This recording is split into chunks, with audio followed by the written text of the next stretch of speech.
Hi, I'm Megan Giddings, and I'm the author of 3 novels now, and it's still really exciting to say that. So, you might remember my first novel, Lakewood, which came out in March 2020, and honestly, librarians were probably the biggest adopters of this book.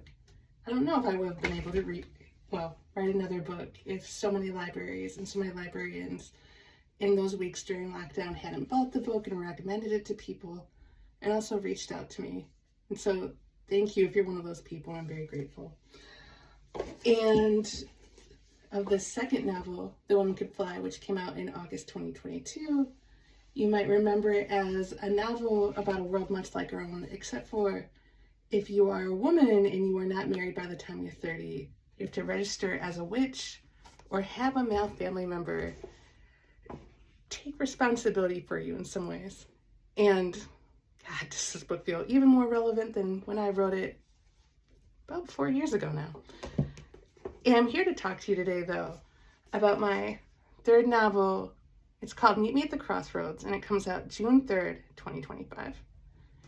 It just this week got a Publisher's Weekly star. Sorry, I'm still very excited about that.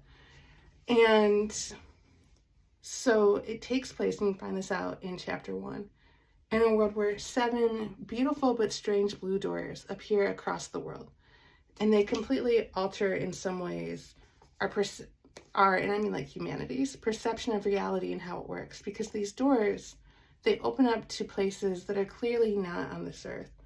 But at the same time, they are dangerous, they are strange, and people who spend a lot of time around them start to hear voices or songs or smell delicious things that would be impossible to smell in the middle of, for example, a Michigan soybean field.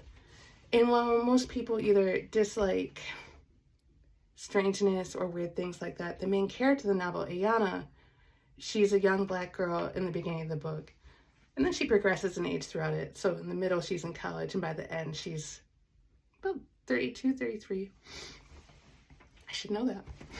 But she wants to be an explorer. She wants to be an unproblematic Black female explorer who finds new worlds, who discovers new things, and adds to knowledge. She wants to have this big, glorious life.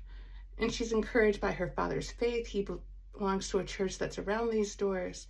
And she's also discouraged a little bit and egged on by her twin sister, Olivia. Well, Ayana knows she wants to do this. Olivia can't tell if these are things that she would like to do with Ayana or she'd like a more conventional life.